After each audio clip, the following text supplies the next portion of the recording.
La multinazionale giapponese l'ha definita il pioniere di questo segmento. Con lei si sono aperte nuove strade, anche quelle per il fuoristrada. Dal 2018 Squadra che vince non si cambia, si può solo migliorare. Bentornati sul nostro canale, benvenuti in questo nuovo video e soprattutto accogliamo tutti insieme la nuova Honda XADV 2021.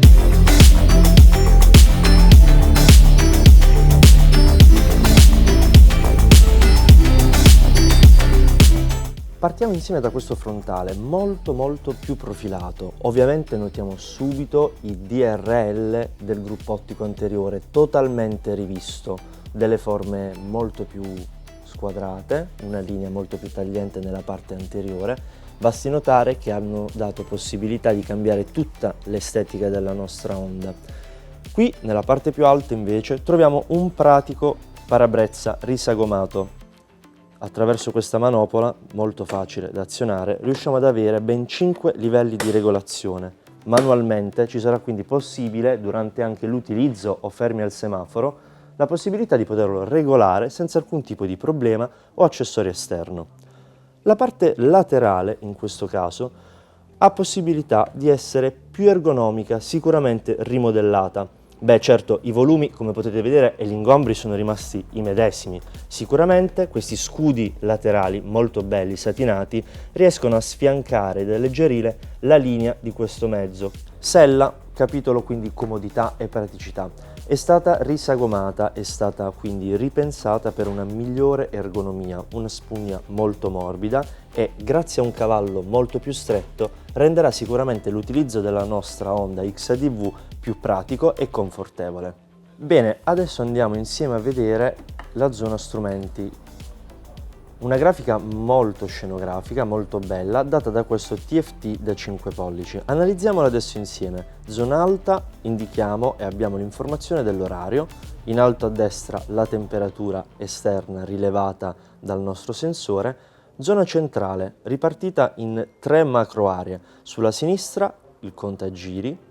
Nella zona centrale abbiamo invece il contachilometri e poco sotto l'indicatore di benzina, in questo caso dovremo correre al nostro distributore prima di poterlo utilizzare, e nella parte di destra abbiamo alcune pratiche spie che possono indicarci alcuni aspetti meccanici del nostro mezzo. Subito sotto troviamo invece la modalità scelta in questo caso attraverso il selettore sulla sinistra. Vedete, abbiamo un pratico tasto attraverso il quale riusciamo a poter switchare nelle 5 mappature differenti presenti sul mezzo, ben una in più rispetto alla precedente versione, che è proprio questa, la Gravel Mode, quindi quella off-road, votata esclusivamente per l'utilizzo fuori dall'asfalto del nostro mezzo. Andando poi a scorrere possiamo trovare una User, quindi personalizzabile in base alle nostre esigenze, la Sport, dove riusciremo ad avere le massime prestazioni dal nostro mezzo, la Standard, dove andremo invece ad addomesticare un po' i cavalli del nostro bicilindrico fronte marcia, e la Rain, quindi un taglio netto di potenza che andrà sicuramente a rendere più agevole e facile l'utilizzo del nostro scooter. Bene, adesso andiamo ad attivare attraverso i tasti il rifornimento che effettuiamo attraverso la bocchetta centrale. Attraverso un tasto destro abbiamo l'apertura del vano sottosella che in questa versione rispetto alla precedente è aumentata di ben 1 litro, raggiungendo un volume e una capacità massima di 22 litri. Ora quindi con possibilità di poter inserire anche un comodo e pratico casco integrale per off-road. Passiamo invece adesso nella zona posteriore del nostro Honda XADV. Beh, sicuramente dal punto di vista estetico notiamo subito come il gruppo ottico posteriore anche in questo caso è stato rivisto con una geometria interna sicuramente più accattivante rispetto alla precedente. Lo scarico, in questo caso invece, al contrario di altre modifiche, è rimasto il medesimo. Parlando invece del comparto posteriore e quindi prettamente la gommatura e il cerchio montato, abbiamo in questo caso al posteriore un 160-60 R15, caratteristica e iconico tra l'altro ricordare sempre la particolarità di questi cerchi, ovvero a raggi, molto belli personalmente. Però per quanto noi presenti adesso in concessionario e non su strada, cerchiamo un attimo di saggiarne le capacità e le comodità, andando direttamente a cavalcare questo nostro mezzo. Bene ragazzi, cosa potervi dire? L'impugnatura è molto sabile, sicuramente trasmette molta sportività. Da notare alcuni piccoli dettagli di cui prima non vi ho parlato perché volevo lasciarveli adesso in maniera più evidente da poter notare. In primis abbiamo dei paramanopole molto più profilati e stretti. Nella zona anteriore invece del gruppo ottico, molto bello, come potete vedere troviamo una firma luminosa che va a riprendere appunto la dicitura del nostro modello, cosa che nel precedente non trovavamo. Bene, spostiamoci adesso però dal lato del rider, di chi appunto cavalca questo bicilindrico. Vi ricordo 745 cm3 di potenza, un cavallaggio in questo caso sviluppato e aumentato portandolo a 68,5 cavalli con un aumento di ben 1 Nm per un totale di 69. Abbiamo due satelliti molto classici, sicuramente ergonomia ai massimi livelli.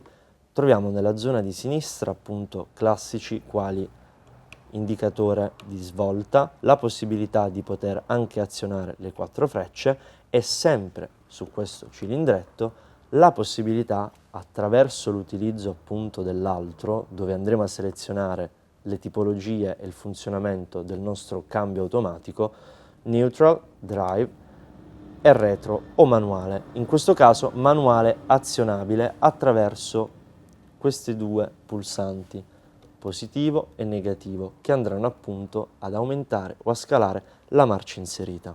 Bene, adesso parliamo un attimo dei dati tecnici di questa Honda XADV. In primis è fondamentale parlare innanzitutto del principale aggiornamento di questa versione rispetto a quella che l'ha preceduta, del 2018. Lei è un Euro 5, un bicilindrico, come anticipato già prima, da 745 cm3, portato, come vi avevo già detto, a 68,3 cavalli, una potenza capace di erogare appunto 69 Nm e dal punto di vista meccanico troviamo all'anteriore un impianto frenante da 296 mm, posteriormente invece 240 mm, ovviamente più piccolo, anche questo sempre in collaborazione con Nissin. Per quanto riguarda invece poi le sospensioni, troviamo un'escursione di ben 153 mm all'anteriore su steli rovesciati da 41 mm di sezione, mentre al posteriore un mono, questo qui regolabile soltanto in precarico.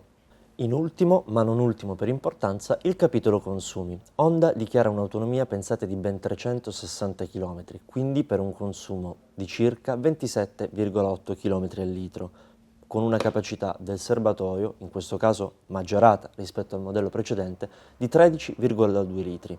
Conclusioni, capitolo prezzi. Honda XADV è disponibile al costo di 11.790 euro in 4 colorazioni differenti, rosso, nero, grigio e argento. Invitiamo voi a commentare qui sotto di questo bellissimo Honda XADV cosa ne pensate, se lo avete provato, se avete magari avuto la possibilità di vedere o acquistare o possedere quindi il modello precedente e soprattutto vi ricordo gentilmente, nel caso il video vi fosse piaciuto, di lasciarci un bel mi piace, ma soprattutto non dimenticate i nostri social, Facebook, Instagram e il nostro sito www.wedrive.tv.